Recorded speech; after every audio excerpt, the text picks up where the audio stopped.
Alhamdulillah Alhamdulillahi Rabbil Alamin.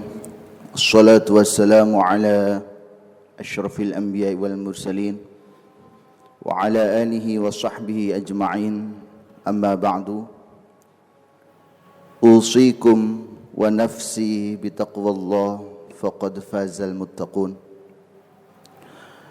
Ya ayyuhallazina amanu taqullaha haqqa tuqatih wala tamutunna illa wa antum muslimun. Shadaqallahul azim. Hadirin jamaah Jumat yang dirahmati Allah Subhanahu wa taala. Ada satu doa yang sangat masyhur yang sering kita dengar dan kita ucapkan. Kata Syekh Al-Bahuti dalam kitabnya Syarah Muntaha Al-Iradat, ternyata doa ini bukan dari Nabi, melainkan dari sahabat Umar ibnul Khattab radhiyallahu ta'ala anhu. Sebuah doa yang disusun oleh sahabat Umar, yaitu Allahumma arinal haqqa haqqa warzuqna ittiba'ah wa arinal batila batila warzuqna ijtinabah. Ya Allah, tampakkanlah kepada kami kebaikan adalah sebagai kebaikan, dan berikan kami kemampuan untuk mengikutinya, dan tampakkanlah kepada kami kebatilan adalah kebatilan, dan berikan kami kemampuan untuk menjauhinya. Hadirin rahimakumullah, sebuah pertanyaan, mengapa seorang Umar, seorang yang begitu sangat tegas terhadap yang hak dan yang batil, bahkan dijuluki sebagai Al-Faruq, sang pembeda kebenaran dan kebatilan, masih menyusun dan memanjatkan doa demikian? Kita ketahui saking tegasnya Umar radhiyallahu taala anhu, bahkan syaitan tidak ingin bertemu dengan Umar. Maka syaitan lebih memilih jalan lain daripada harus berpapasan dengan Umar. Nabi sallallahu alaihi wasallam bersabda kepada Umar, "Walladzi nafsi biyadihi ma laqika syaitanu qattun salikan fajjan illa salaka fajjan ghairu fajjik." Demi zat yang jiwaku berada di tangannya, setan tidaklah menemuimu wahai Umar sama sekali ketika engkau melewati suatu jalan, melainkan setan kala itu mencari jalan lain selain jalanmu. Hadis riwayat Bukhari, nomor hadis 3294. Orang setegas Umar bin Khattab masih merangkai dan memanjatkan sebuah doa, Allahumma arinal haqqa haqqa warzuqna tiba'ah wa arinal batila batila warzuqna ijtinabah. Mengapa? Karena yang hak dan yang batil seringkali samar bagi kita. Yang hak dikira batil dan yang batil dikira hak. Yang benar disalahkan dan yang salah dibenarkan. Mari kita lihat bagaimana Nabi sallallahu alaihi wasallam mengabarkan tentang hal ini. Hadis riwayat Ibnu Majah dari jalur riwayat Abu Hurairah radhiyallahu taala anhu, Rasulullah sallallahu alaihi wasallam bersabda, "Sayati 'alan nasi sanawatun khadda'." Akan datang kepada manusia tahun-tahun yang penuh dengan penipuan, yang penuh dengan tipuan. Yusaddaqu fiha al-kadhib wa yukadzabu fiha as-shadiq. Ketika itu pendusta dibenarkan, sedangkan orang yang jujur malah didustakan. Wa yu'tamanu fiha al-kha'in wa yukhawwanu fiha al-amin. Pengkhianat dipercaya, sedangkan orang yang amanah justru dianggap sebagai pengkhianat. Hadirin rahimakumullah, tanpa bayyinah, pertolongan dari Allah Subhanahu wa taala, kita tidak akan mampu membedakan mana yang hak dan mana yang batil, mana yang benar dan mana yang salah. Maka kita dianjurkan untuk senantiasa membaca doa, Allahumma arinal haqqa haqqa warzuqna tiba'ah wa arinal batila batila warzuqna ijtinabah. Hadirin rahimakumullah, samar akan mana yang benar dan mana yang salah sudah terjadi dari dulu. Dulu ada orang yang ahli ibadah, Juraij namanya. Dibakar tempat ibadahnya karena dituduh menghamili seorang wanita. Padahal yang menghamili wanita tersebut adalah penggembala kambing. Masyarakat pada saat itu tidak tahu mana yang benar dan mana yang salah. Nabiullah Yusuf alaihi salatu wassalam di penjara dituduh memperkosa istri raja. Padahal istri raja sendiri yang hendak memperkosa Yusuf.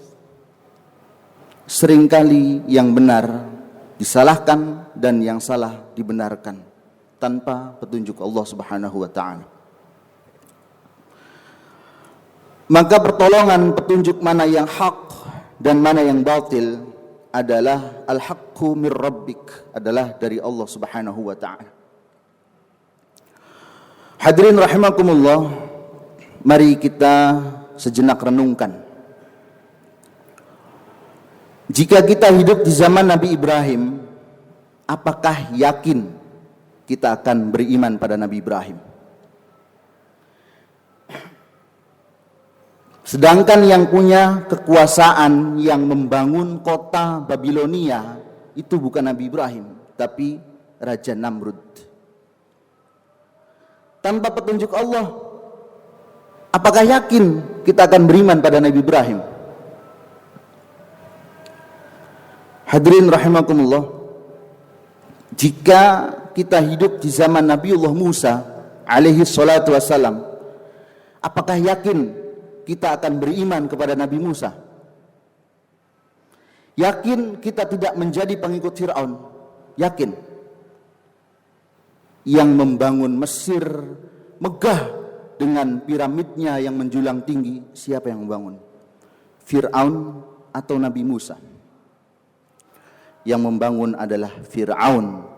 Surat Al-Qasas ayat 38. Bahkan orang-orang yang dekat dengan Fir'aun, para penjilat kekuasaan, diberikan kedudukan dan jabatan yang tinggi. Ada dalilnya, lihat surat Al-A'raf ayat 114 dan surat Asy-Syu'ara ayat 42. Masih yakin kita jika hidup di zaman Nabi Musa akan beriman kepadanya? Kita tahu bahwa Fir'aun adalah kebatilan dan Musa adalah kebenaran. Itu pertolongan dari Allah Subhanahu wa taala. Allah informasikan melalui Al-Qur'annya. Tanpa penjelasan dari Allah Subhanahu wa taala, yakin kita akan membela dan mengikuti Fir'aun. Bahkan tanpa pertolongan Allah, berita hoax akan mengabarkan bahwa Fir'aun meninggal saat mengejar pemberontak, yaitu Nabi Musa. Hadirin rahimakumullah, jika kita hidup di zaman Nabiullah Muhammad sallallahu alaihi wasallam, yakinkah kita akan beriman kepada beliau? Sedangkan yang punya pamor, yang punya kedudukan waktu itu adalah Abu Jahal CS, Abu Lahab, Abu Sufyan. Nabi Muhammad hanya seorang yang membawa agama baru menurut masyarakat saat itu. Pengikut Abu Jahal CS diberikan kesenangan, sedangkan pengikut Nabi Muhammad diintimidasi habis-habisan. Siksaan bertubi-tubi, bukan hanya harta benda yang menjadi korban, namun juga nyawa. Mengaku beragama Islam, sering membaca sholawat, mengaku cinta Nabi, tapi alergi dengan agamanya sendiri, memusuhi agamanya sendiri. Dengan keadaan seperti itu, apakah yakin jika hidup di zaman Nabi Muhammad akan menjadi pengikut setia beliau, akan menjadi pembela beliau. Apakah yakin? Surat Al-Baqarah ayat 214, tamparan keras bagi kita. Dengan iman yang sangat minim dan tidak adanya rasa peduli terhadap agamanya sendiri, Allah katakan, am hasibtum an tadkhulul jannah, apakah anda semua mengira akan masuk surga? Walamma ya'tikum masalul ladzina khalau min qablikum, sedangkan belum pernah merasakan cobaan dan siksaan yang dirasakan para sahabat Nabi pada zaman dahulu. Massathumul ba'sa wad-dharra wa zulzilu, mereka ditimpa malapetaka, kesengsaraan, serta digoncang dengan bermacam-macam cobaan. Saking berat cobaan dan siksaan yang mereka alami, mereka berkata, mata nasrullah, kapan pertolongan Allah datang? Ala inna nasrullahi qarib, ingatlah sesungguhnya pertolongan Allah itu amat dekat. Dengan gambaran keadaan seperti itu, jika kita hidup di zaman Nabi, apakah yakin kita akan beriman pada Nabi? Hadirin rahimakumullah, semoga Allah Subhanahu wa taala senantiasa membimbing kita, menunjukkan mana yang hak dan mana yang batil, dan Allah berikan keistiqomahan dalam diri kita hingga sampai akhir hayat nanti. Amin amin ya rabbal alamin. Am hasibtum an tadkhulul jannata wa lamma ya'tikum mathalul ladzina khalu min qablikum massathumul ba'sa wad-dharra wa zulzilu hatta yaqula ar-rasul wal ladzina ma'ahu mata nasrullah ala inna nasrallahi qarib. Barakallahu li wa lakum fil Qur'anil azim wa nafa'ani wa iyyakum bima fihi minal ayati wa dzikril hakim wa taqabbalallahu minna minkum tilawatahu innahu was-sami'ul alim. Aqulu qawli hadha fastaghfirullahal azim li wa lakum wa lisairil muslimina wal muslimat wal mu'minina wal mu'minat fastaghfiruhu innahu huwal ghafurur rahim.